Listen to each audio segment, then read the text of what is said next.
Hey guys, welcome to my channel. I'm your investment partner. Today I'm going to share with you 5 tips that I use, Buffett uses, the best investors use to beat other investors and win long term. So let's get straight into it.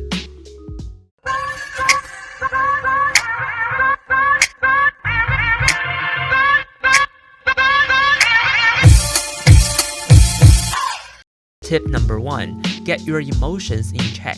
One of the things that is going to be separating the average investors from the quality investors during these times is those who can handle emotions. Here's an analogy. Jordan Peterson advises that we be the reliable ones at a relative's funeral. It's important that we take that advice further and we relate it to investing, particularly investing in and after a market crash. You see, this is the mindset that 90% of the investors take on. When they see their stocks go up, they feel very happy and they go tell their friends at the bar how much money they've made. They check their stocks weekly, if not daily. Their emotions are all caught up in the ups and downs of the stock markets. However, the small percent of the investors that do the best are the ones who do the opposite of what those guys do. The investors that win are actually happy when their stocks go down because it means it's gotten cheaper, so they can buy more at a cheap price. Over the long term, they know the cheaper the price that they buy into stocks, the higher their returns will be. It's because of this exact concept that Buffett says you're dealing with a lot of silly people in the marketplace. It's like a great big casino and everyone else is boozing. Buy low, sell high. Unfortunately, most investors do the opposite. Tip number 2, choose an area that you're competent in. If you want an kind of advantage over other investors, if you want to be getting those high level returns, you will need to be investing in areas that you know well. So what I recommend is you take a step back and you assess the areas that you do know very well. If you're a young guy, it might be gaming or artificial intelligence, social media, some type of technology business. If you're older, your advantage might be in businesses that are more mature, perhaps hospitality, travel, wine, or food, something along that nature. Buffett, he only sticks to those more mature business models that he knows very well, like See's Candy, which sells sweet products. That business model has been around for ages and Buffett understands it. Or like insurance, which Buffett put many hours into getting his head around. He knows that game so well that he can pick the companies that are very good investments, and you should be doing the exact same thing as Buffett. As I say, if you're young and you like gaming, you probably have a better idea than most of the people on what companies that are going to lead in the future and what industries will take off. That's why one of the Peter Lynch's most famous quote is, which is so simple but so genius. He says, "Know what you own and know why you own it." You see, most investors, they want to make money in every industry. They want to talk at the bar to their friends about all the companies that they own, but rarely do they stick to the industry that they know very well. Rarely do they understand exactly what it is they own and why they own it. That's why you shouldn't be like most investors. Tip number 3, learn the game first. If I just got a random person who never played poker before and I said, do you want to join us for a game or poker? We'll each put in $500. That person would be stupid if he said yes to the game, because he'd never played before and he was gonna get creamed and lose money.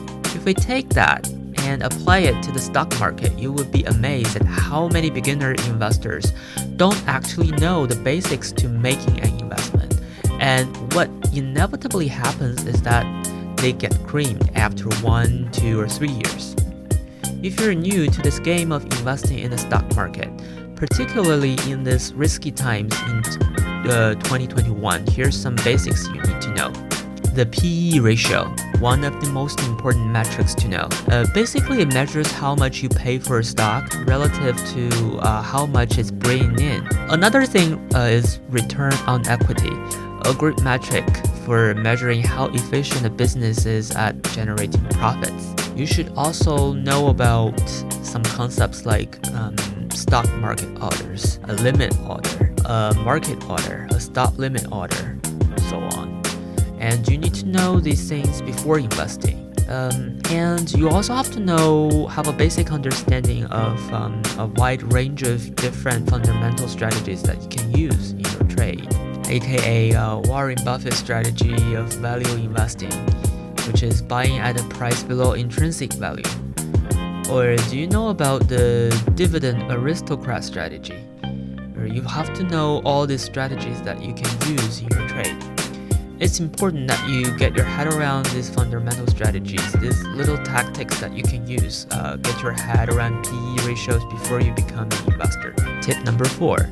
Ignore the minutiae. This is one of the simplest rules to invest in, but one of the hardest rules to follow. Most investors, they're obsessed with the day-to-day, week-to-week news of the stock market. As soon as you get some type of dopamine hit, every time you receive a piece of news, this leaves 90% of the investor hooked on the short-term going-ons of the stock market.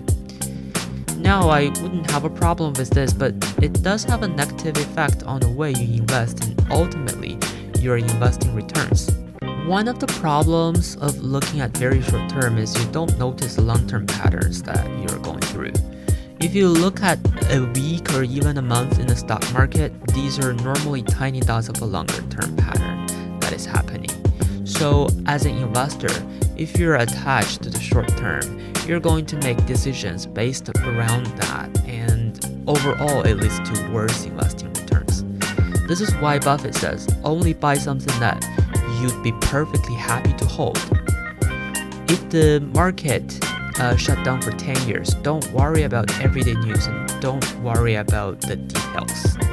Tip number 5. Know your market cycles. Now, the next thing that you really want to be getting your head around is market cycles, especially in 2021 when we are in a later stage of the cycle. Now, what I'm talking about is getting to know what stocks do well in which period. Let me share with you a bit of an old school graph which will help you do so. So as you can see, during the early middle stages of the market cycle, the likes of transportation technology and capital goods stocks tend to do well. Why? Because things are starting to expand. The economy is starting to heat up. So transportation is more required. Technology stocks during this time can take up really big. AKA if you invested in Netflix, Tesla, Amazon 10 years ago, it was a time to do so just when the market was starting to heat up. But during the later stages of the cycle, stocks which are more conservative start to work better, such as consumer non-cyclicals and healthcare. So why is that? Well, because even in the market downturn, people still need to eat. They need toothpaste, soap, clean water, etc. So consumer non-cyclicals are safer to own. They also need their health taken care of, so healthcare stock during the later stages also work very well. This is what I'm talking about as a beginner entering into the stock market. You need to be getting your head around these things. You need to know what stocks do well and when. As the saying goes, you can buy the strongest stock in the world, but if it's in a weaker sector, you can lose. That's one of the reasons why I like to follow Ray Dalio. He gives historical evidence and he relates it back to today to give us an idea on where we are in the market cycle. And then I can organize my portfolio appropriately for market conditions in 2021. So if you're a beginner investor, obviously I'm sure you wish you started 10 years ago when the economy and the market was in the early stages.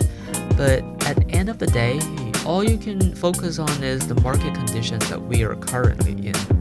I hope these little tips that I've shared with you are going to help you navigate the water for these unique market conditions in 2021. And going forward, I wish you the best of luck, everyone, and I hope you can get those high investing returns.